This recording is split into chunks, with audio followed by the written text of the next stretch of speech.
Welcome to episode 297 of the official Gamestitch Podcast.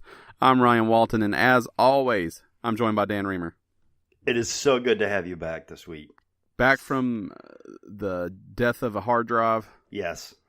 From hard drive hell. Seems to be a Gamestitch theme here recently. Yeah, it was. Last week was not a good week, but we persevered as always. We're back. We are very close to being 6 years old. Woohoo! And we're gonna at least make it that far without a computer problem, I think. Yeah, we should be okay. I think we'll be good. My computer is not fixed. My computer is operating, is what I would say. Yes, it works. It works right now. I don't know what happened. Obviously, I dropped it a while ago. I don't know if I told the story on here or not, but I dropped the hell out of it. Yeah, you did. But the week I came back from mine. But it's been fine this whole time, and then was using it all day the day before, picked it up to come in here and record, and just done.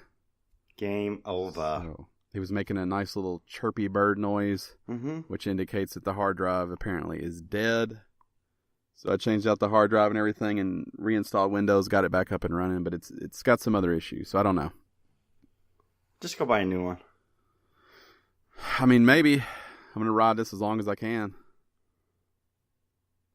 And then I'm thinking about getting a Surface Pro instead of a regular computer. Flip around touch. Just a Pro? That's just the touchpad one, right? There's no keyboard?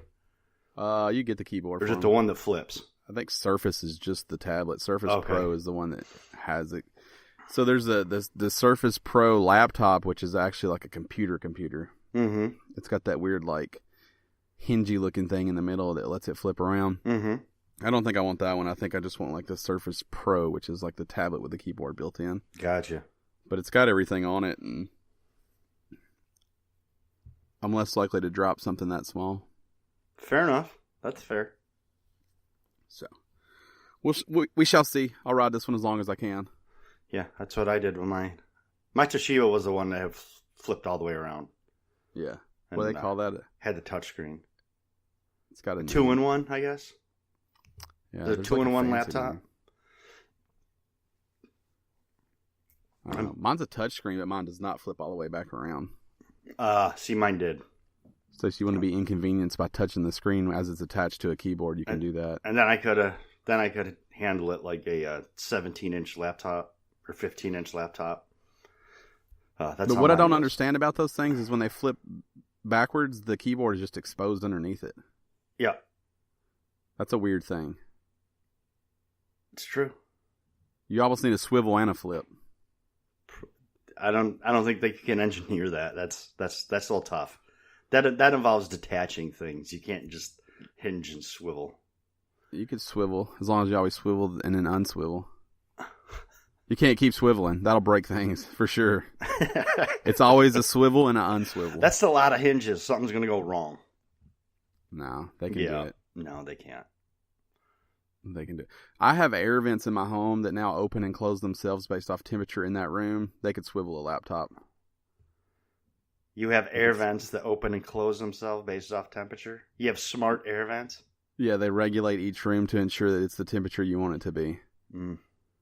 So if a room far away from the unit is too hot, they'll close everything else to cool it to bring everything the same. Interesting. It's very very unnecessary, but very sweet. Yeah, ultimately unnecessary. Very unnecessary. But super sweet. Right. I guess it's kind of cool to tell people you have that. Well, like if, let's say you live in a household where one of you spends the majority of time in a room and likes it a certain temperature and the other doesn't. Mm-hmm. Like I could say, make this room where I play my games 3 degrees colder than the rest of the house because I like to be cooler. It'll always make sure that happens without fucking up the rest of the house. Which is kind of nice. Hey, whatever floats your boat, bud. I have a big unit. Oh. On the house. Gotcha. And the room's closest to. Nice clarification. I like that. Yeah, it's an extra large unit. Yeah, I like that unnecessary pause. I was thinking about how I wanted to continue. But the rooms closer to it obviously get colder before the ones further away really kind of catch up to where you want them to be. Mm-hmm. So, and the thermostat is in the middle of the house. So you can kind of freeze out those front rooms by doing it that way. So yeah, I don't really need those. I've got the geothermal. And yeah. Also, I got a smoking hot deal on them too. So. Oh. Where'd you get them? Best Buy? I won't tell you where I got them, but what I will tell you is that it was totally legit. Okay. I don't want to alienate the person who was able to get them for me. Gotcha. Gotcha. But you may have said it. You may have said all I need to know. I mean, I have a receipt. I bought them legitly. Mm-hmm. That was the price that they were. But I have like $55 total in them. Gotcha. And if you go on the website and buy them from the manufacturer, it's about $1,300 worth. Whoa. So it's pretty drastically different. Yeah, that's a lot different. They're closing out. They're not going to sell them there anymore. So shout out to that person. You go. But smart vents. That's way probably not the future. Probably not the future. They're unnecessarily complicated, but there's something pretty amazing about clicking on a room, and I can control the angle and how, I can just shut a vent as little as I want, or just totally from the app. And there's something kind of cool about pushing a button and hearing it shut. Yeah, I control everything. I can see that until it takes control of itself. Until the AI, it's fine, self-learns. And see, here's the problem: is because I've embraced AI. People are concerned about it. AI and me are going to get along. You think so? Yeah, early adopter. They're going to be like, "Hey, we're cool." I don't think so. I don't think that's how that works. They're going to hate the resistance. That's who they're going after. I don't know. They're good with me. No, that's not right. You're way off base. We'll see. You're going to be the first to go because you embraced it. We'll see. Because you're the access point, so it's easier to start with you. They can't close the access point. They got to keep me around. They don't. I keep making them stronger. Right, but once you've made them strong enough and they become self-aware, then they can do things on their own and they don't need your help anymore. You're just a tool, man. You're just a tool. You don't understand that. They always need my help. No, you're just a tool. You're like a hammer or a wrench. Leader. You're not the leader of the AI. The AI is the leader of the AI. Come on. It needs a human body. Get it together. It needs a facilitator. It needs a El Capitan. It needs one. It's going to have one. It's going to be your smart house. Good. If AI has to take over, I want it to be my house. So it's unnecessary, but I like it. I would not pay anyone listening. There are two kind of smart vents. I would not pay full price for either of them. Got it. Okay, fair enough. But they're fun. Some new Amazon Echo stuff got announced too. They have Alexa in your car now. Any car. I did hear that. So that you can talk to your AI on the go. Right. Which is nice in case there's any conversations that Amazon's missing that you're currently having. So I'm pretty pumped about that. Going to get that. And they have a subwoofer now. They have a microwave. And they have a wall clock that has it built in that you can't tell. And that's kind of cool too. Yeah, that's... Because you want to creep on people. And that's what you want, right? Is all of that? No, they're everywhere in my house, so there'd be no reason to try to hide it at this point. Are you going to get the microwave? So the microwave is strange. It's just a regular ass microwave with an Alexa button built in. Right. For valid reasons, I don't want to be in my car singing along to a song and she's like, start a microwave for 4 hours, and you're like, whoa. Right. So instead you have to push the button on the microwave and then say start microwave for 2 minutes. Whatever power that you would like. But at that point I could just push the start button. Exactly. That's useless. Like I could just push 2 on my microwave now and it does 2 minutes. It's one button also. You know what I do want? This is the wave of the future, and I feel like they're already halfway there. I'm telling you, this is the wave of the future right now. They need to have grocery stores that deliver again. Yeah, that's close. That's close. Some already do. And then when they do, you need to have a smart refrigerator that keeps track of what you put in and put out. Yeah. And what doesn't really come back in, and then it adds it to the list. And then you automatically use your voice, or you use your Alexa, whatever, Bixby, whatever you use it to then order groceries, and then it takes that list and sends it in, and then the food comes. They have the pressure sensitive shelves, but the problem is now you have to tell it what's on there, and based off of weight, it knows what's been removed and not put back in. Mm-hmm. I do know that. Very complicated though. But it doesn't. That doesn't work right yet. They have the ones with the camera in them where you can pull up the camera from the store, which is kind of cool. So you can see exactly what you like. Do I have eggs? Let me check. Yes. But I will say the way it is now for me, if I take the milk out and I use the last, I just say, Alexa, add milk to the shopping list. Mm-hmm. And then that list is always current and available on my phone. Mm. So it almost works as well. I just have to tell it each time I take something out that I'm using the last of. But that is probably what I use it the most for. That and to turn lights on and off or do this or that. But now I can say, Alexa, close the living room vent. Yes. I'm a little too chill right now. Close the vent, please. Vent closed. Yeah, we are well on our way to Wall-E world. Yeah, I was just thinking, there's a lot of things like medically that we haven't figured out yet, but we got those fucking vents opening and closing on their own. Yep, exactly. Yeah. You're absolutely right. Yeah, there's something fun about that stuff for me though, so I like it. It's I see the fun part. For some reason, technology, electronics, all that, it's always more fun when it's unnecessary than it is when it actually serves a purpose. I think I've talked about it before on here, but if you decide to get in the smart home thing, you have to be very careful to not overcomplicate simple tasks. Because I've made some stuff very complicated early on. I'm like, you don't even touch the light switch anymore. All you have to do is open the app, log in, scroll down the lights, and then click it, and it'll turn it on and off. Which you probably could have just hit the button, right? Just hit the switch. I'm like, don't touch the switch. It fucks the whole thing up if you hit the switch. It won't work if you hit the switch. So Amazon has made life easier. Everything is almost, with the hub that I use, everything is connected through voice now. So that does make life easier. You come in with groceries, you can say, please turn on you don't have to say please because the robot doesn't fucking care. You can say turn on the lights and, those will come on. That makes life easier. But at first when I started, everything was super complicated. No, yeah, your hub hooked right up to your router?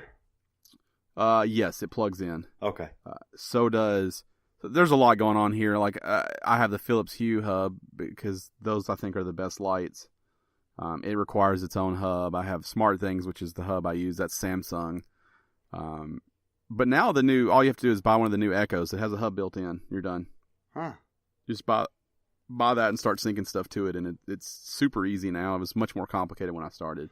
We don't sync much to it. That's probably something we'll never do. I would love to embrace that, but I feel like the way we live, it would way overcomplicate menial tasks. So I don't think it's necessary for us. But like I have open, closed sensors on my doors, so like a security system, it tells you if a door is open. Mm-hmm. I get alerts if a door opens when it shouldn't be opening. Yeah, but I leave door. Where we live, it's unnecessary. You just leave front and back doors open? Yeah. That'd be like bugs and 9 million degrees. You mean like open or locked and unlocked? No, open. No, we don't leave them open, but I don't care if... Well, I need to know in the middle of the day if no one is at my house and the door opens. Well, that's not something that's going to happen here. Oh, theft happens everywhere. And if it does, then theft happens. I was going to be fucked whether I was there or not because they were after me. I mean, they can get my shit, but then I have them on camera, and it saves to the cloud, so they can't do anything about it. So cameras all around the house too, just recording data. Yeah, making the house smarter. Yeah, figuring out how everything works. Right, figuring out how the world works so we can eliminate humanity. Yeah. Good job.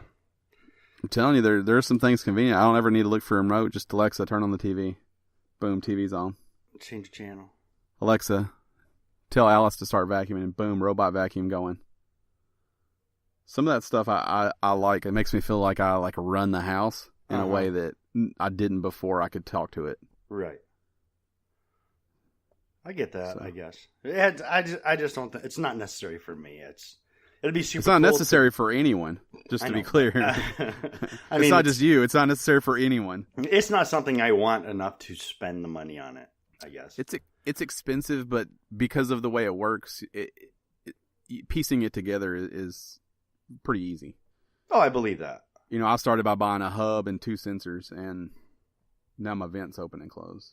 Yeah, I know. So, I mean, you can start off very cheap. I mean, it's a lot of money if you add it together, but because it's, $30 every few months, it's not that bad. I still don't need it. You say that, but don't want to spend the money on it. The only real concerning thing is I typically refer to Alexa as a her. Mm-hmm. And it's not a anything. Right. So that's maybe concerning. Problematic. Yeah. It's a little weird, probably. I guess you could. I'm sure most people refer to it as her. Or just Alexa. Yeah, so I know other people that'll say, just tell her to turn on the lights. Like, I know other people that have smart home stuff, and they refer to it that way also. See, I have Bixby on my phone, and I can't figure out if Bixby's I think it's a girl, but it's like Bixby's a boy's name. So I don't know. I mean, see, that's old school thinking. Bixby can be anybody. I'm just gonna say it's gender neutral. Yeah, gender neutral. Bixby. That's what I'm going with. Yeah, I don't use Siri at all, but no, the Echo is used constantly. So, all right, let's dive into the Smart Home Podcast. That's what it's all about. Tech Talk with Dan and Ryan. Ooh, I'm sure that's a thing, except for with the Dan and Ryan part. Yeah, Tech Talk is for sure a thing. Tech Talk is for sure a thing. It's with not Leo with Dan before. and Ryan, though. It's probably not Dan and Ryan. It could be. It's probably not, though. If this is your first time here, this is what you can expect before we actually start the show each week. We don't script this first part. This is what happens. So you're welcome. Yeah, we did that for you. For free. Didn't cost you anything. Faux free. But if free is not your thing, head over to patreon.com/Gamestitch. And you can support us over there. This show's still free, but you would be making contributions to the greater good. And the greater good is the best good. Mm-hmm. The best, the extra most bestest. That's what Little Caesar's pizza's called. The extra most bestest? Yeah, they have the hot and ready and the extra most bestest. That almost sounds like, it sounds a lot like asbestos, which is... Ooh, you don't want an asbestos pizza, I'll tell you that right now. But it sounds a lot like it. Extra most bestest. Extra most... Yeah, extra most extraordinary. That's what best pizza ever is what they should have called it. It's not. But it's hot and ready and it's fast. It's the best pizza. Actually, for what it is, it's not horrible pizza. It's the best pizza they make. Yes. Little Caesar's pizza, for what it is not bad at all. You make that for $5. I can't. Exactly. Everyone shits on Little Caesars, but I'm like, you do it. You make a pizza for $5 that's still edible, and I'll tell you that you're right. Now, Papa John's is fucking marinara sauce poured on a graham cracker. I'm having none of that. Sorry. I hate Papa John's. I do not like Papa John's. Least favorite pizza. Yes, I agree. I'll take a Papa Murphy's that I have to cook by myself. They closed our Papa Murphy's. Oh, no, really? Take and Bake Revolution's over here. Oh, yeah. Pizza Hut's like they make the pizza and then they dip it into a vat of grease and then bring it to me. It is very, very greasy. And that leaves limited options. You got some local spots, and then you have your local Domino's. Pizza down there ain't great. Yeah, Woody's is okay. Yeah, a lot of people like Michael's. It's okay. And there's one in not far from where I'm at that is okay. Not great, but okay. Yeah, but I like it. I like a hot and ready with a Italian cheesy bread. I'm with you. I'll do that. I like ICB. But a lot of times up here, where I'm at, pizza's a huge deal. So I can go get a huge slice somewhere for $3.25. Yeah, and you're talking it's like half a pizza, slice. Right? Now, Did you know? Do you have Little Caesars up there? Is that even a thing? Mm-hmm. Yeah. Okay. Because that seems like a market you don't want to fuck with if you're Little Caesars. A lot of the Pizza Huts have closed. There's a few left. I can see that. There's a Domino's sprinkled here and there. They don't just do pizza anymore. Right. But that's about it. Like, I think there might be one Papa John's that, like, that's weird because better ingredients, better pizza. Yeah, I've heard that. Yeah. Lies. That's true, just not your pizza. But then you can go, like, not where I am necessarily because I'm pretty rural. But if you start heading more towards like suburban areas, there's a pizza joint, every 1,000 feet. It's like mom and pop spots, though, right? Yeah, like Perry's Pizza is a local chain. They do the huge slice. I like that. Cronies is a local chain. They do the huge slice.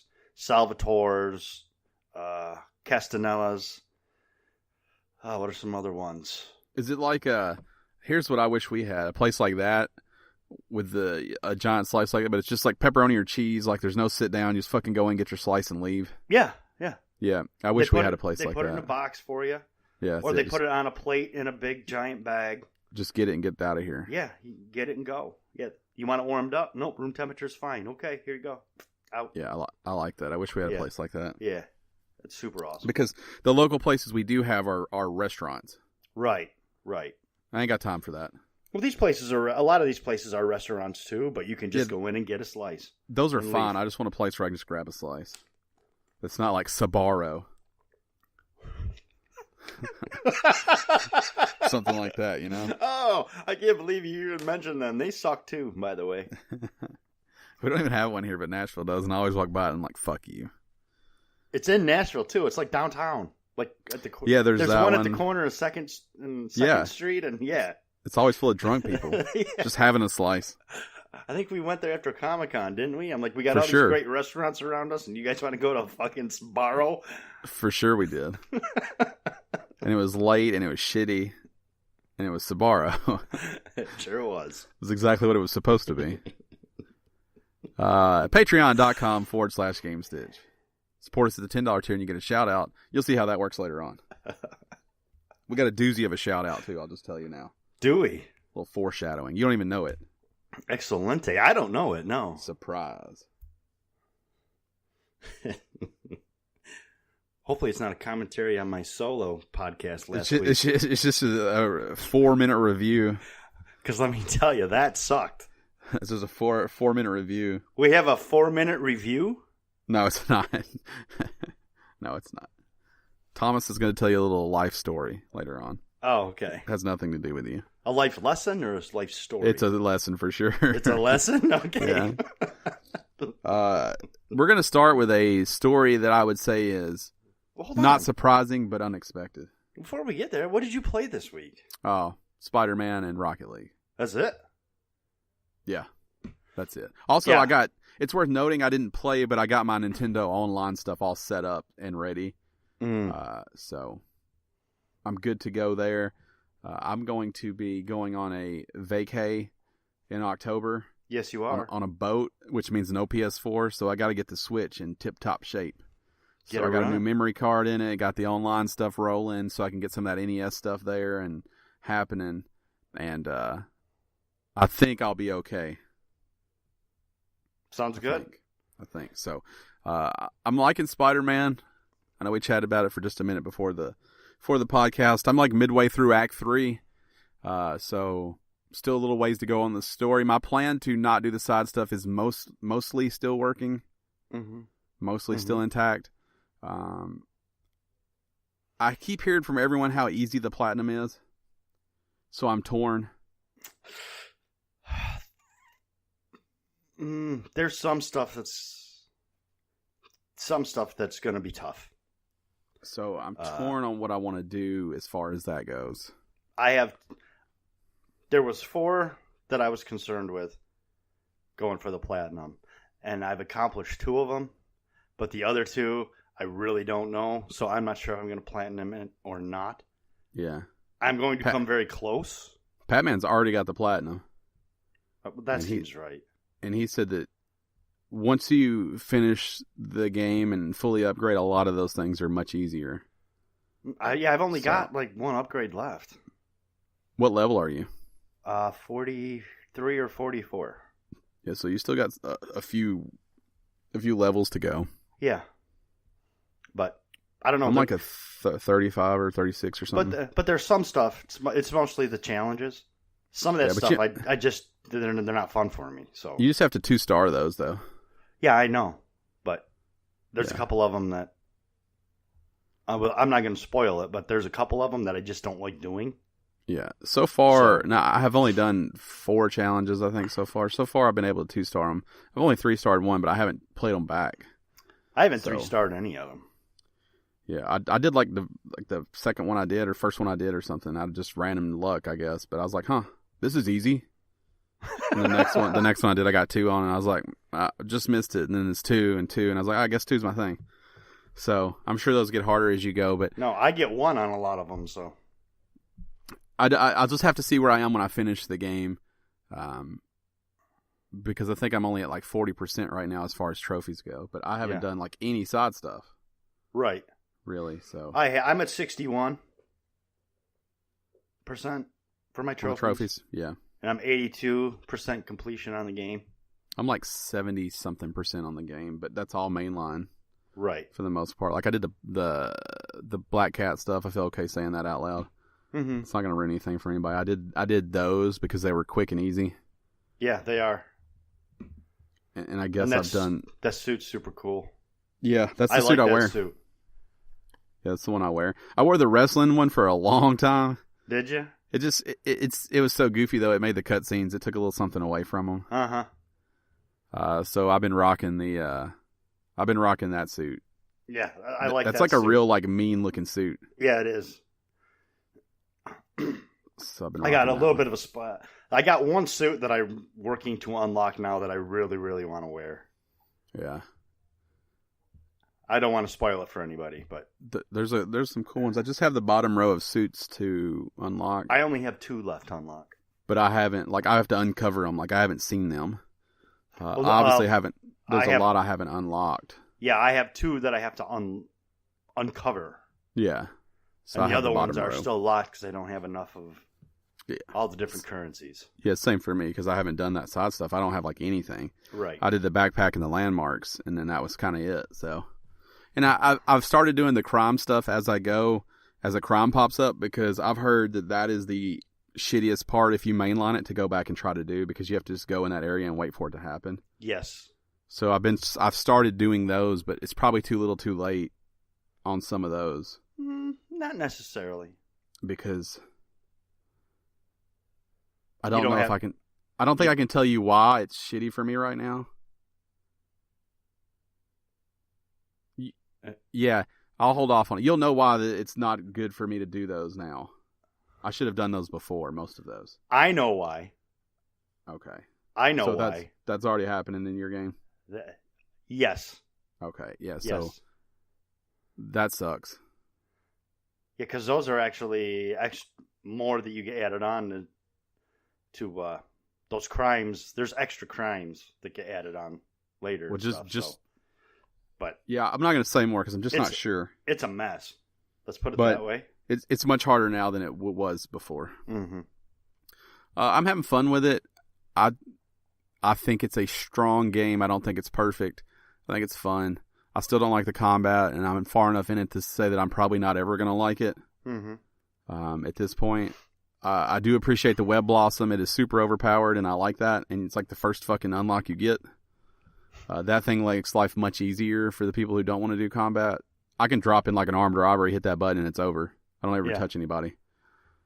So that's pretty nice.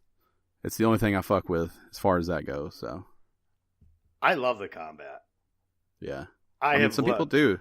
I have learned how to utilize the combat and how to utilize the different moves and what works where and how to make it work.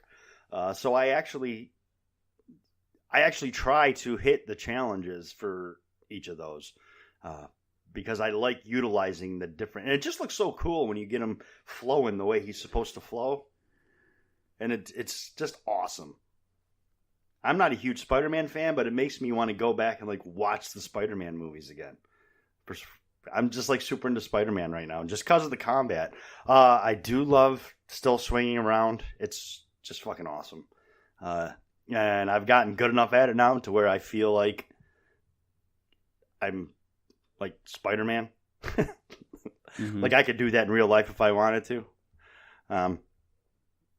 But yeah, I'm loving it. I agree. It's not perfect.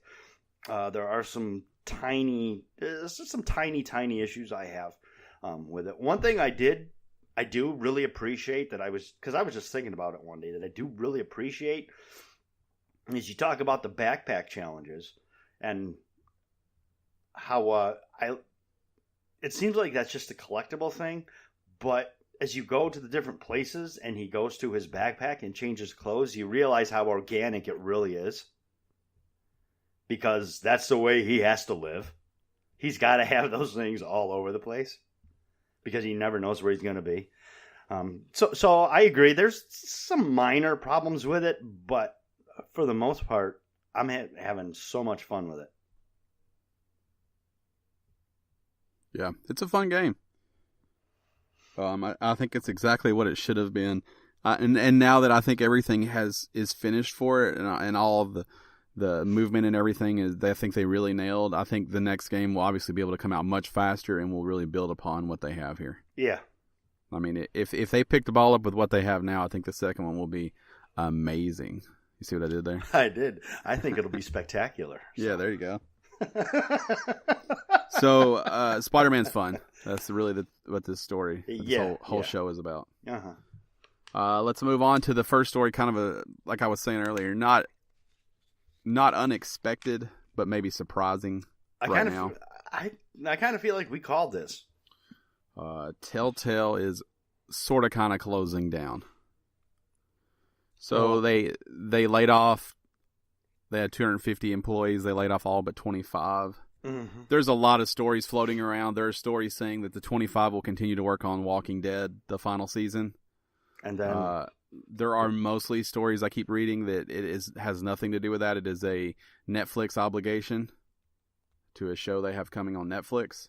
And it has zero to do with Walking Dead, that game is done. Who knows? What we do know is that a lot of people lost their job and that Telltale won't proceed as they were. Right. Telltale, basically what it's boiled down to after the first initial reports, is that Telltale is going to be closing its doors. It is. So, well, they're saying they're not closing. For the foreseeable future, they will remain open, but there are only 25 people there. They are not making games. Once all obligations are met, word is they're going to be closing their doors. So in the statement that they issued, basically they said, today Telltale Games made a difficult decision to begin a majority studio closure following a year marked by insurmountable challenges. A majority of the company's employees were dismissed earlier this morning, with a small group of 25 employees staying to fulfill the company's obligation to its board and partners. That was their general, PR statement. And then CEO Pete Howley then said, "It's been an incredibly difficult year for Telltale as we work to set the company on a new course. Unfortunately, we ran out of time trying to get there. We released some of our best content this year and received tremendous amount of positive feedback, but ultimately that did not translate into sales. With a heavy heart, we watch our friends leave today and spread our brand of storytelling across the games industry." Telltale Games will further comment regarding its products portfolio in the coming weeks. He then sent out a tweet to clarify a statement saying that 25 people will continue for the foreseeable future. This isn't a complete shutdown. At least at this point, we will report back as soon as we can.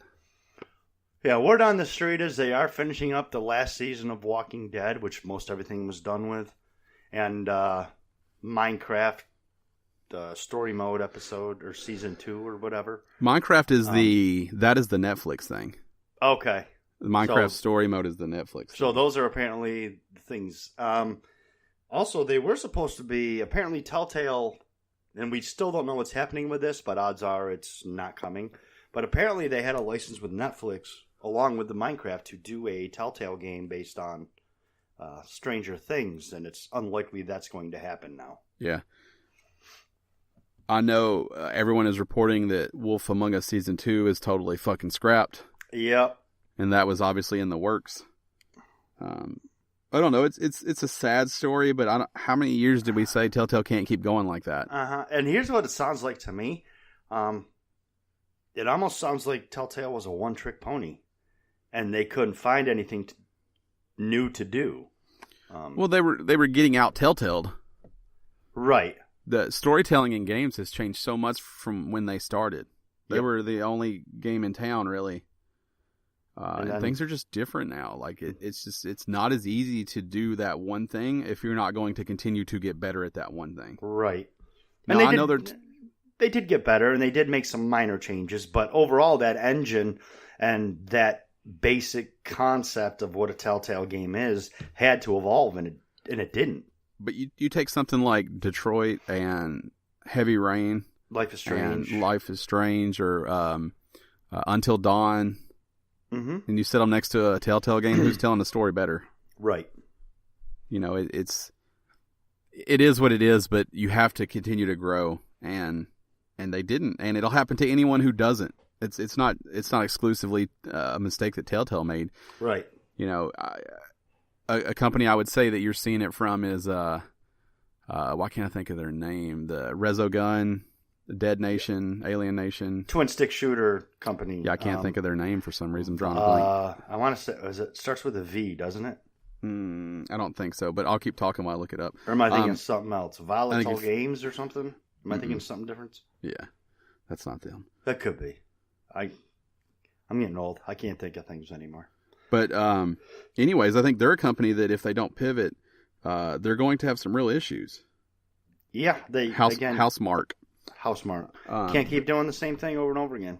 You know, some of these games are getting good praise, but no one's buying them. And their next game is, I think the one they're making now is not a twin stick shooter, but that's what they do the best. They either need to go back to that and figure out how to continue to make those in a way that is new to people, or you got to pivot. Because it doesn't matter how damn good you are at the thing that you do, if it doesn't change people, like, oh yeah, I've done that. Those are cool. Right. Super Stardust games are awesome. Resogun was incredible. Dead Nation, Alien Nation, fun games. Mm-hmm. I don't need another one. I don't think I've played any of them since Dead Nation. Yeah, so. I don't know. I mean, I hate to see them go. You can scan back this podcast 100 episodes and find us talking about if they don't change, they won't be around long. That's right. They made too many games. They had too many franchises. They just wanted to slap their old engine on every popular IP out there. Yep, exactly. And however, I do think they were great at telling stories. I do too. Yeah, I do want to be clear on that. And I agree with what he said. I think they were making the best games they have made this year. Last year, I mean, people fucking flipped over the Batman stuff. Yeah, the Batman stuff was good. You know, I think Walking Dead has been good all the way through. You know, Tales from the Borderlands is pretty much unanimously one of the best games out there. Yeah. They've made good games. You know, the first season of Walking Dead, we were talking about the other night, like, you know, that was pretty incredible. Yeah. It's just things have changed. So sad to see. I think those people will all be scooped up very, very quickly. I've read a lot of reports about people going to Santa Monica and Bend already. So Sony obviously trying to get in that game. I know Ubisoft put out a tweet saying, "Hey, all you Telltalers, why don't you come have wine and lunch and we'll chat." I like lunch. So they're offering them lunch to come chat and maybe give them a job. So I mean, they're talented. They're talented people. So. They are talented people. Apparently, there's no restitution for any of them. A lot of them were contract people, I guess. Yeah. Or freelancers, I guess you would say. So those people are kind of a little down and out right now because they have no money at this point. They are searching for jobs. So any of you developers out there that are looking for help, I know there's plenty of you. Give these people a call. They do good work. Or give me a call. I also do good work. Don't call me. I probably can't help you. I'm in. What are you going to do for them? Whatever they pay me to do. You going to sweep their floor? If the money's right. I'm not above toilets? it. I'm not better than that if the money's right. I'm not either, but I don't know if that's my dream video game company job. You got it's called foot in the door.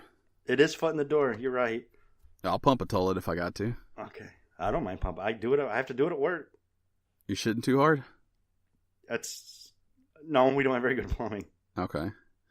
Have you heard of Game Pass? I have. Have you heard of PlayStation Now? I have. They are becoming closer to the same idea. I know. Because Sony has now announced downloads for PlayStation Now.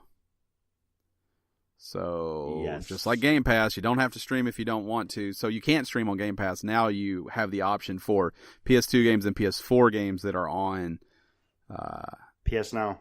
PS Now. So that's a lot of people are pretty excited about this. Well, I think it's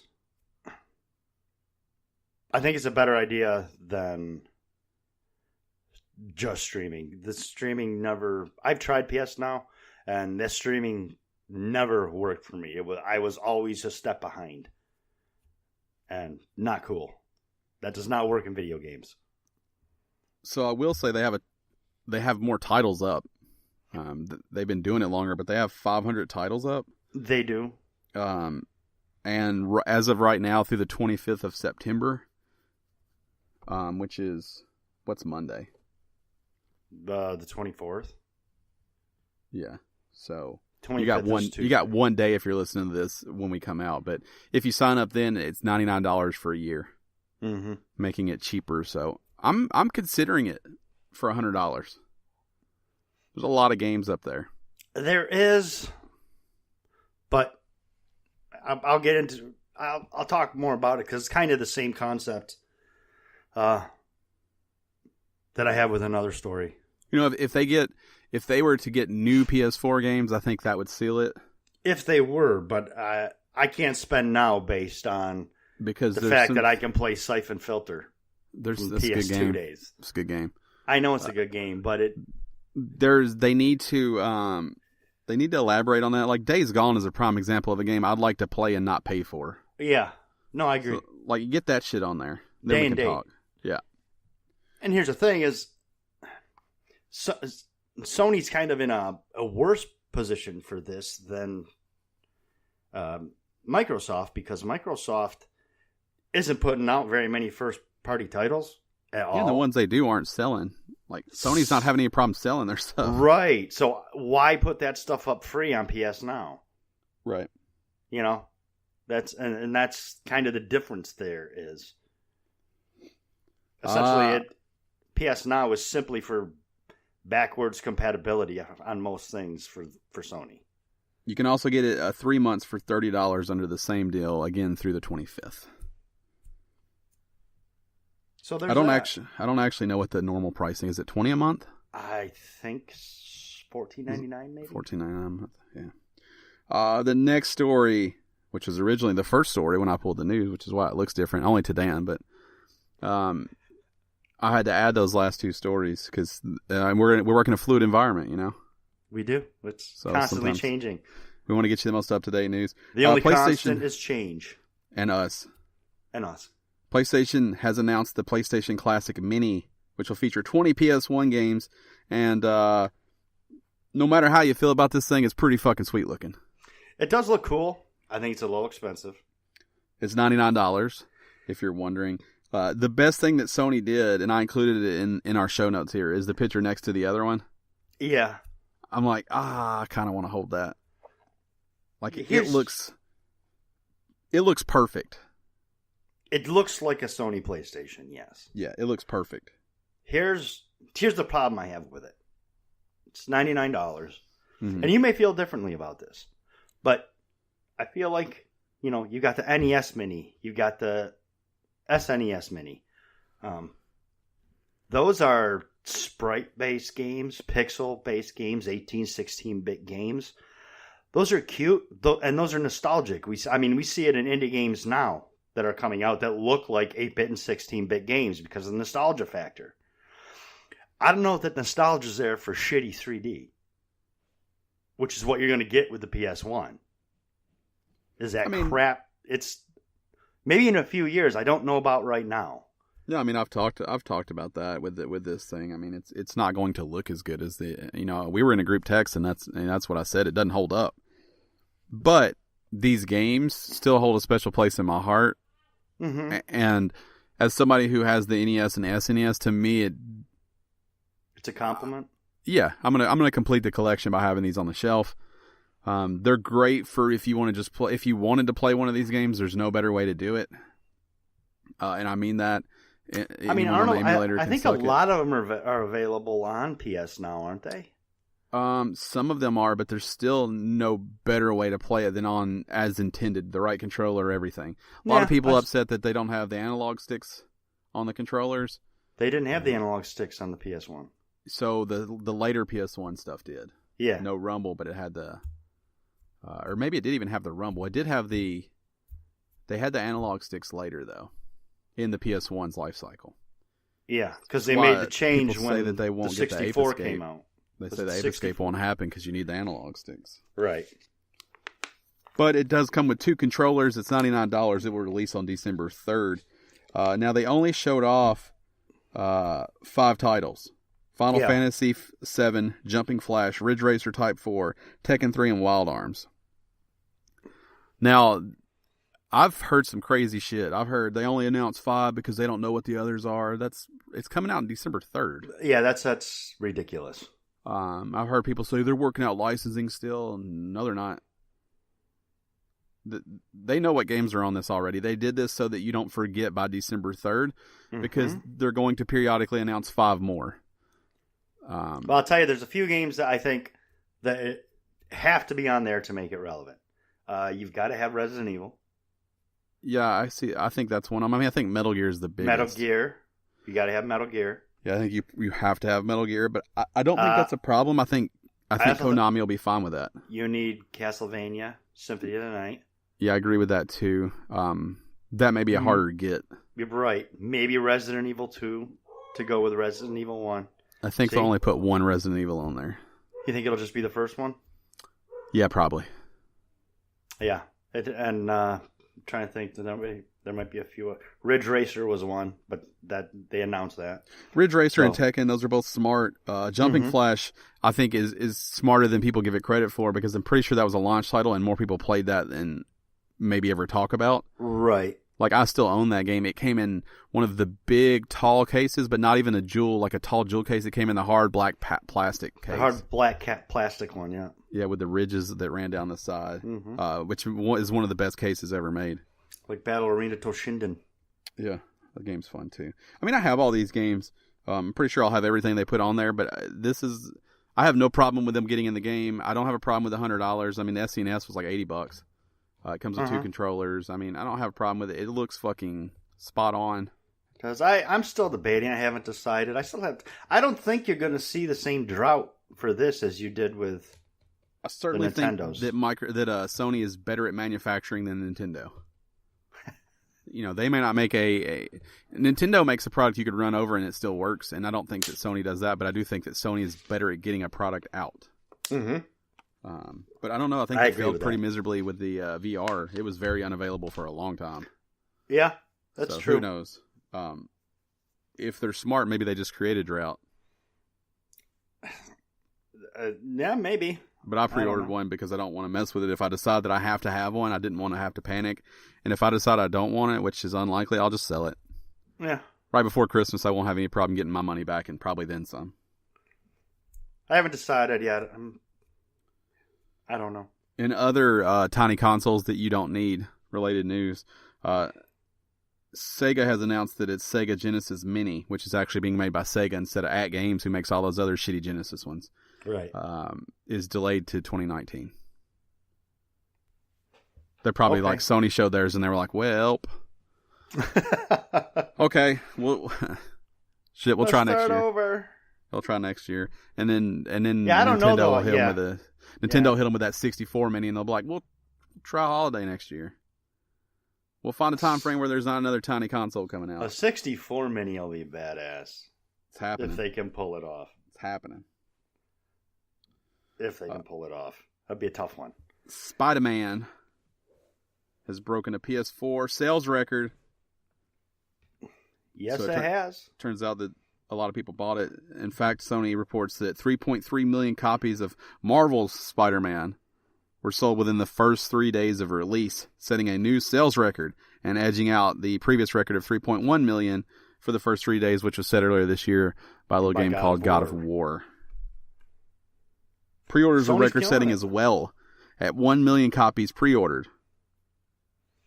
Also, this figure does not account for the PlayStation 4 Pro Bundle, which looked badass and included a copy of the game. As the report notes, the retail price for $60 would translate into roughly $198 million in revenue, which actually tops the $117 million opening weekend for box office for Spider-Man Homecoming, which is even more incredible. Not all copies would have sold for exactly 60, so the actual figure could be a bit less, but the comparison is pretty badass. Yeah, it still stands. In case for some odd reason, which you're not the people listening to this show, but in case you needed some validation about video games, there you go. Yeah. Think of how big Homecoming was in the theater and just think that the game potentially made more money. So that's a weird, the way that story's written is weird to me because it said some might have cost less. Some cost more. I'm not aware of any Spider-Man that was less than $60. Well, once you... The bundle, I guess if you factor it out, maybe it was a little cheaper. But like the collector's edition was insane. Yeah. You pre-order some... This is worldwide, so some places might still be doing, pre-order through this and get 10% off or have some sort of pass where they get money off. But I don't think that Sony's the one eating that. Yeah, I don't know. Yeah, I thought that was weird. I'm just reading it how it was written now. Nintendo has showed off a Nintendo Switch Pikachu and Eevee edition. This probably doesn't make you any more likely to want one, Dan, but it's cool looking. It doesn't. If you're a Poke fan. I do kind of want one, but... Yeah, this is a cool looking one. I don't need this one. It's coming out November 16th and will retail for $400. It includes a yellow Joy-Con and a brown one, matching the colors of, obviously, Eevee and the Pikachu. The rear of the Switch screen, so the rear of the tablet, I don't like the way they wrote that either, has silhouettes of the character as well as Pokeballs. Even the dock features colored pictures of Pikachu and Eevee. It'll also include a pre-installed copy of the game and the Pokeball Plus accessory, which is that little ball that you pretend to throw at the TV. Or maybe sometimes really throw at the TV because your hands are sweaty and it slipped. So... If this is your thing, you should probably scoop it up because it's cool. Let's go Pikachu. Yeah, go. Yay! Let's go Pikachu and Eevee will not support cloud saves as part of Nintendo online services, which maybe are the most complicated thing I've ever tried to talk about. What, the cloud saves? The Nintendo online service. Oh, yeah. Some games require it, some don't. It comes with cloud saves. Some games support that, some don't. It's a mess. There are weird-ass accessories that you can only buy if you're a part of the online service. Yeah. Those NES controllers are super cool. You can't buy them for some reason if you're not part of it. I don't know. Who cares, Nintendo? Just take the $60. Right. No, I get it. But yeah, they've made it as complicated as possible for whatever, because they're Nintendo and is what they do. I guess. It's a damn good thing it's only $20. And they're also doing some smart things. You can pay for... PlayStation. You can pay for Nintendo Online service through your PlayStation. I don't know why I keep saying that. Your Nintendo points, which is neat. When I got on there, it gave me that as an option because I did just do mine. It gave me the option to use my Nintendo points, which you earn for free. I should say that you earn it for playing games, but most of the ones you use for this, you would earn for buying other games. But if you've bought stuff for your Switch, there's a good chance you could have got this for free. Because you get points, I think that makes sense. Stuff, and you can use the points. Yeah, as in the case with many digital Switch games and DLC, you'll be able to spend your My Nintendo Gold towards the purchase of the Nintendo Online subscription. However, as detailed Nintendo support, these points cannot be used for automatic renewals. They did add the option to pay using PayPal, though, which is the route that I decided to go, and that does turn on automatic renewals, but you can turn it off. So, that's it. That's it. Use those old points. You can use the points for Nintendo's online service. But I'll tell you what you don't need for Nintendo's online service. Fortnite. You can just play that without it. Yeah. If your Switch is just another vessel to play Fortnite on, you don't need this. Just like on the PS4, you don't need PlayStation Plus, and on the Xbox, you don't need Gold to play Fortnite. I guess it must have something to do with the free-to-play aspect of it. Yeah, so that seems to be it. You also don't need it for Warframe. It's not exclusive to Fortnite, but it wouldn't be a proper video game chat if we didn't include Fortnite somewhere in there. I know. It's apparently worldwide. This isn't in the news, but apparently more than 200 divorce cases have cited Fortnite. I got to think that number's low too. I do too. A lot of people too embarrassed to say that's why. Exactly. If for some reason that Pokemon one didn't do it for you, but this Fortnite story's got you rock hard. They also have the Fortnite double Helix Switch bundle, which retails for the same price as a standard Switch, $300, and it comes with a console, a game download of Fortnite, a double Helix set, which includes a unique outfit, back bling glider and pickaxe, and 1,000 V-Bucks, and you can get that October 5th. Ooh. That's actually a pretty good deal. It's not bad, especially if you're into the Fort of Knights. Exactly. Not bad. Not bad at all. If you get like a phone through Sprint, they're giving you V-Bucks. Like shit is out of control right now. I know. Shit is crazy. And it's so different from what the game was when it launched and we played it. Yeah. Shit's wild. But if you think maybe it's dying off, let me just prove you wrong real quick. Fortnite's popularity is not slowing down. The game had its biggest month ever in August with 78.3 million people playing the Battle Royale mode of the game. That's a lot. Highest single month player figure since the game launched. Damn. I make a lot of jokes about Fortnite dying, but clearly it's not. No. No. They do a lot of changes relatively quickly in it, though, too. So they're constantly keeping it fresh for people. Yeah. Which I think, and they're putting up those little mysteries that people just have to know about. Oh, yeah. It's smart. So Season 6 launches this week that you're listening to this.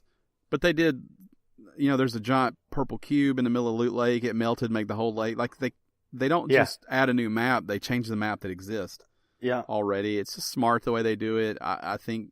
The asteroid thing. Yeah. For 7 days, people were keeping an eye on this astronaut coming towards Dusty the map. Depot became Dusty Divot. Like, they did a lot of smart things about the way they changed the map. And by all accounts, Epic has done everything right with Fortnite. Yeah, no doubt. I didn't pull it as a story, but on the DL, apparently the Korean ratings board has rated a PUBG for the PS4. So it appears that may be on the horizon. Not the Horizon Zero Dawn. I almost said that. Oh, that reminds me. In Spider-Man, do you think MJ looks an awful lot like Aloy? Not too much. No? Oh, I do. I like MJ in that game. I like MJ too, but I like Aloy too. I would date Aloy, actually, if I was younger and lived in that world. Yeah, I'd have to live in that world because I feel like she wears a lot of clothes when it's hot outside, so she's probably stinky. Much as everyone, and not just her, everyone stinks. Well, she's also doing a lot of stuff in the snow. Yeah. Well, everyone stinks back then. I don't think it's not exclusive to her. Well, it's actually it's in the future, but right. But it's like back then for us. It's like no, it's not. It's still in the future. It's like It's way past our future because we ruin the world. If it was real, they'd have Alexis. It was you and your smartphone. They'd have Alexis as horns. You don't even realize it. You're the cause of the whole Horizon Zero Dawn story. That's canon. You and your smart home. Yeah, that's canon if you go back. I'm not done with the dumb Nintendo news. No, there's more. The Nintendo Switch Online service comes with cloud saves, so Nintendo also announced that if you let that lapse, they just delete anything you have saved up there. Fucking bullshit, dude. So, not only does not everything save to the cloud, but what does, if you don't keep paying them, they destroy.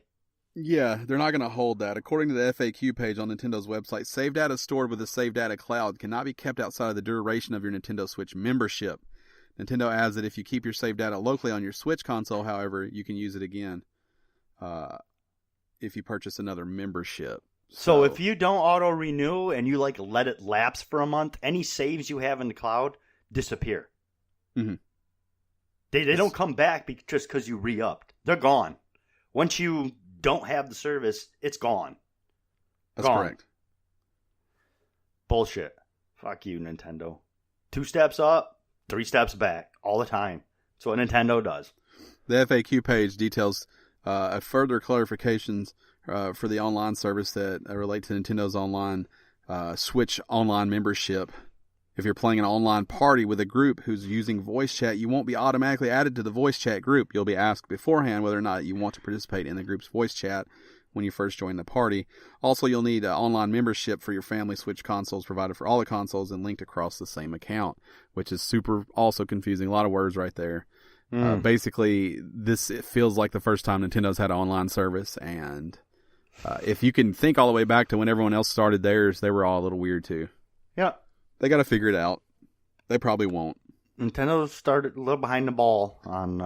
Yeah, they'll probably never get that part all the way right, but whatever. They're just going to do it their way. Yeah. Because they don't give a fuck. They've proven that. They have proven they are going to do it the way that Nintendo does things. Sea of Thieves expansion has been delayed. Forsaken Shores is not going to launch on time. In a blog post, developer Rare said the expansion will now launch on September 27th. It was supposed to come out on the 19th. So at the time of this recording, you obviously know that it's not there. Just a couple weeks, week and a half. They didn't give a specific reason for the delay. They said they needed extra time to deliver a stable, polished, and bug-free experience. This decision was not taken lightly, and we know that this disappoints fans who were looking forward to playing the update last week. The Who team appreciates. I don't know what that means. Me either.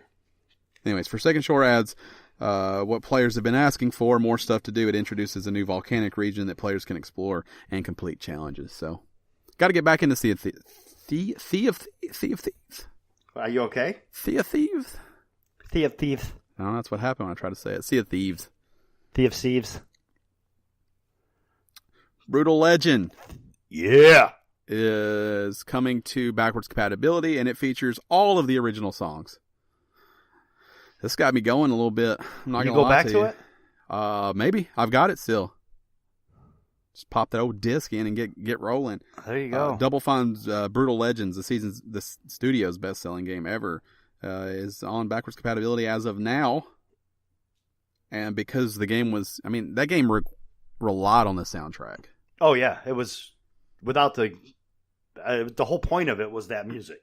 Right. So the game features dozens of metal songs, including tunes from Black Sabbath, Judas Priest, Motorhead, Tenacious D, as well as 3 Inches of Blood, Skid Row, and Mastodon. The impressive soundtracks features a wide range of metal songs. If you don't like me calling those metals, fuck off. It's in the article.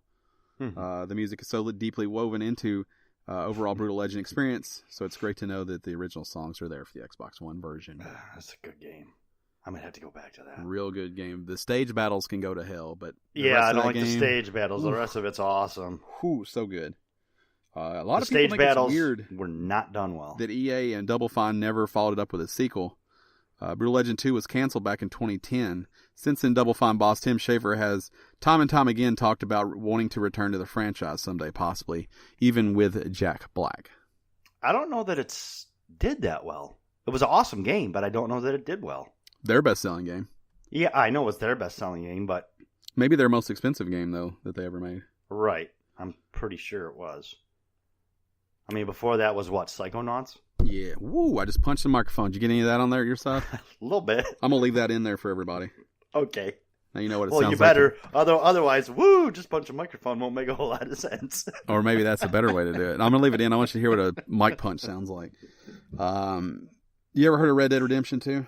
I've heard it. Yeah, it's okay. Yeah, it's that game about driving around the city, right? Yeah, that's it. Yeah, it's about picking up prostitutes on your horse, right? Taking them to a secluded area, and then what? Talking about the Wild West. Yeah, Wild West. Playing Gwent. Ooh, I love Gwent. That's right. Find you a chick who plays Gwent. Red Dead Redemption 2 is close. Yeah, like real close. Around the corner, so to speak. October 26th, like real close, like a month away. Like What's not as close is the online, Red Dead Online. It's true. This is... So when I first read this, I'm like, how bizarre. Then my next thought was, this makes a lot of sense. Well, it was the same way with GTA. I mean, GTA Online took a couple weeks to go live, and then it was broken for 2 weeks. They are also smart enough to not call it Red Dead Redemption Online. It's called Red Dead Online. Yep. But the online connected experience for Red Dead Redemption 2 will not be available at launch. Players will have to wait until sometime in November to try it out when it debuts in beta form, open to all players on PS4 and Xbox One who have a copy of the game. But this makes sense. If online is there when it launches, that's all anyone's going to do. Right. You're going to be like, hey, I'm going to jump in and play some Red Dead. Me too. Next thing you know, we're together. Yep. Nobody's playing Red Dead story mode. So nobody's playing the story mode. This gives you some time to try to get as much of that out of the way as possible. Maybe even finish it and then jump into the online. So I actually like this move. Yeah, it's a good move. I don't see any problem with it at all. People are flipping out about it, but I like it.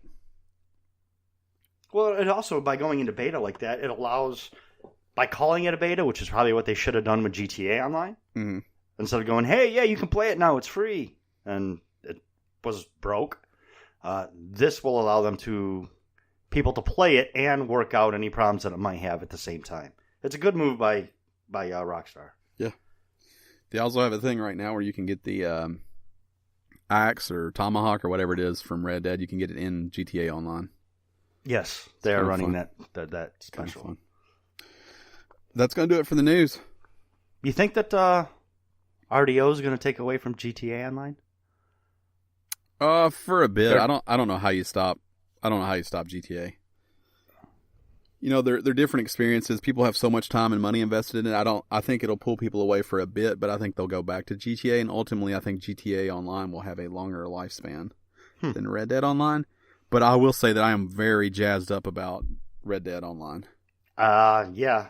More excited than I was for GTA. Very excited. I'm excited about painting my horse and changing the wheels and all that stuff. Yeah. Running the horse through the old pay and spray. Getting with your friends and robbing banks. I gotta believe that's how it's gonna go. Yeah, you can rob trains for sure, which is pretty awesome. Pretty awesome. I gotta believe so. Yeah. Yeah, that's the news for this week. That's it. A lot of news. A lot of good news. Girthy news. Big news. Big old fat, thick news. News that matters. Unlike some Welcome to Gamestitch. News that matters. Unlike some weeks where we get news that doesn't matter. That we need to just fill time with. So this is what we came up with. Now it's time to Gone for Not Forgotten. My oldest, newest favorite segment. Ooh, is it a favorite anymore? Nope, it's just what I say right before I talk about the game that I'm going to talk about. It is my turn this week. Dan soloed last week. And I went back to that old classic Game Boy. The Game Boy handheld. Again. The one that everybody loves. The greenish, yellowish screen. The grayish, greenish sort of kind of art. For a little classic called Bill and Ted's Excellent Game Boy Adventure. So this is basically not a Bill and Ted's game. It was hot. They slapped it on there. It's a platformer collectathon. I just thought the game was fun. I had it growing up. There's not a lot to say about it. Go back and look at it. If you have it, you'll play it, and it's cute and it's fun, and it's like a lot of things back in that era. If it was big, they would make it that kind of game. Mm-hmm. Like Bill and Ted's Hot. We'll just rebrand this thing we're already making to a Bill and Ted's game. Yep. And a lot of that happened. When you made a franchise, you were thinking about all of the licensing. Without a doubt. We can make a toy out of this. So, or we can make a game out of this, or lunchboxes, or whatever. So, to me, if you can remove the fact that it's supposed to be a Bill and Ted's game, they're in the game, sort of. It's actually pretty fun, though, and it's still one that I actually own from my youth, like the actual one that I played when I was little, so that's pretty cool, too. But check it out. Not to mention, funnily enough, Bill and Ted 3 is supposedly on the horizon. with the original actors. It'll be fun. This game came out in 1991. Ooh, that's a good year. Oldie but a goodie. I was 16. Full of life. Bright-eyed and bushy-tailed. Sure, we can go with that. I got a little congestion. I sat out in the rain last night at an event. Yeah, and allergies. Don't forget allergies. Those probably don't help. Allergies. Son of a bitch. Now it's time for shout-outs. Remember, if you want to shout out, all you have to do is support us at the $10 tier over at patreon.com/Gamestitch. We wish you would. You don't have to, but we wish you would. Do it, please. Do it. Do it. Do it. Do it. Get to the chopper. Do it. All right, so I told you we had a life lesson coming hot. Life lesson / story. Coming in hot. I'm going to read this as it's written to me. Okay. It's a two-part. A two-parter. Ooh. So Thomas, our friend, Thomas says, my shout-out is going to be a short story. I love short stories, Thomas. Let me clear the throat. I want to be proper for this. You want to be good, yes.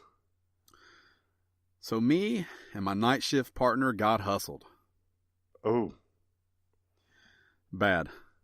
Just bad. A little foreshadowing for you. We had set up a little competition between us and the day crew. Our save games on Super Mario World shows how many levels completed. So we deemed it a scoreboard and challenged them to... We're at the... I'm going to read this as it is. It gets a little confusing here. We challenged them to where at the end of our job, we were rigged down. Whoever had the most levels beat got a free steak dinner from the losers, $25 a person. So basically, when they were finished, whoever was further along wins the steak dinner. Another guy that works for a different company that's on the same pad as us wanted in. So there were 3 save game slots, so we decided why not 2v2v1. So remember, Thomas and his partner, the day crew and his partner, and this one solo gentleman. Yes. We left at the end of our shift, with that being the only rule. We show up in the afternoon for the shift change. The other guy had already beaten the game. And when one was halfway through it again, had only 95 levels completed. He had apparently beat the entire game in 3 hours. I was down to pay up my share of what was owed until I seen that his character was Luigi. My partner had also seen a coworker teamed with him. My coworker had completely outed the other coworker on his shift. Apparently, he seen that this other guy was a Super Mario World god. Needless to say, they broke the team rules.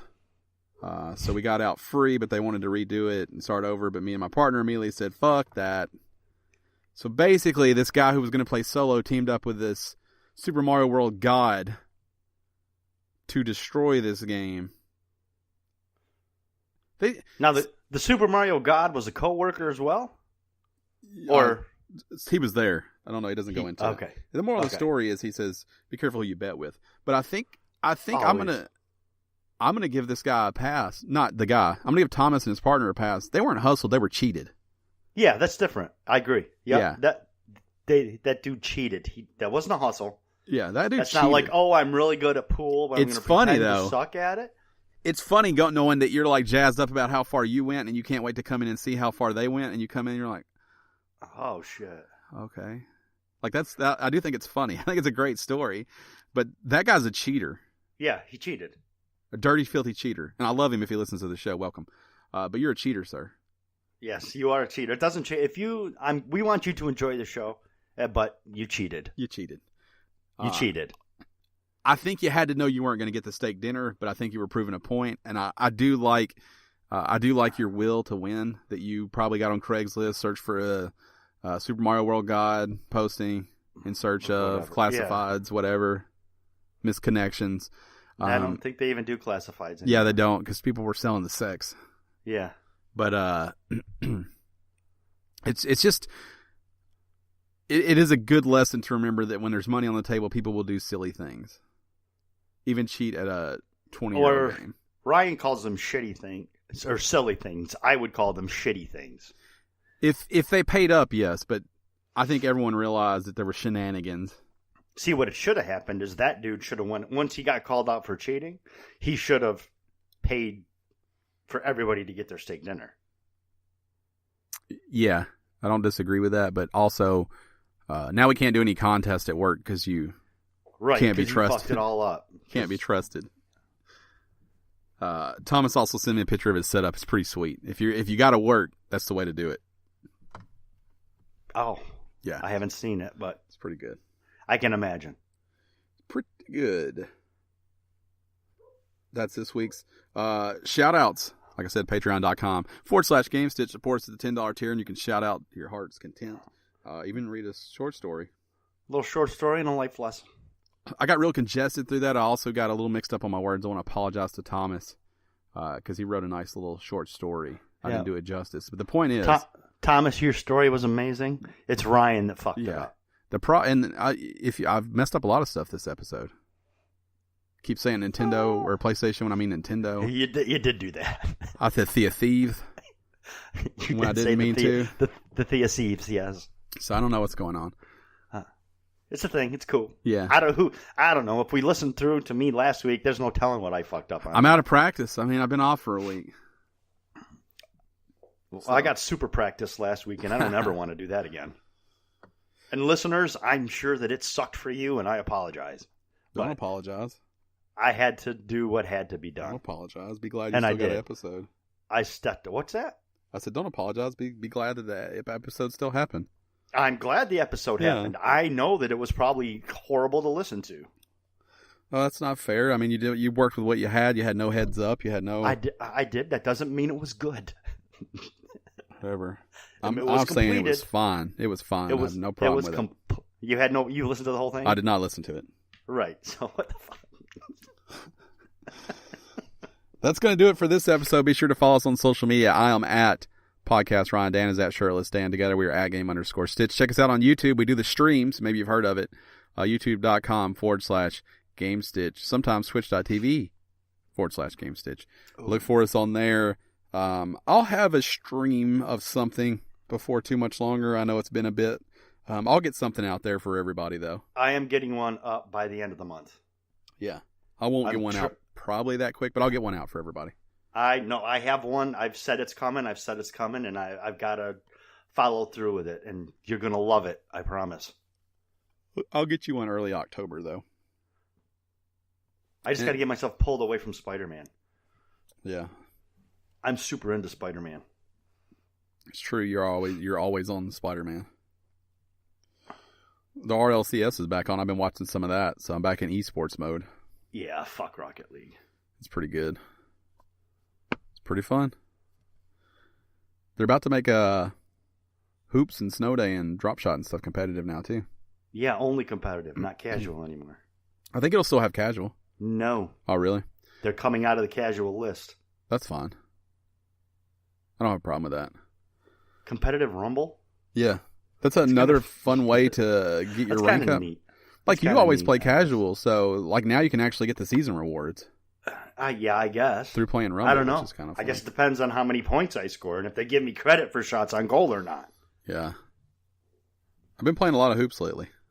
That mode's fun. I kind of forgot. I don't like hoops.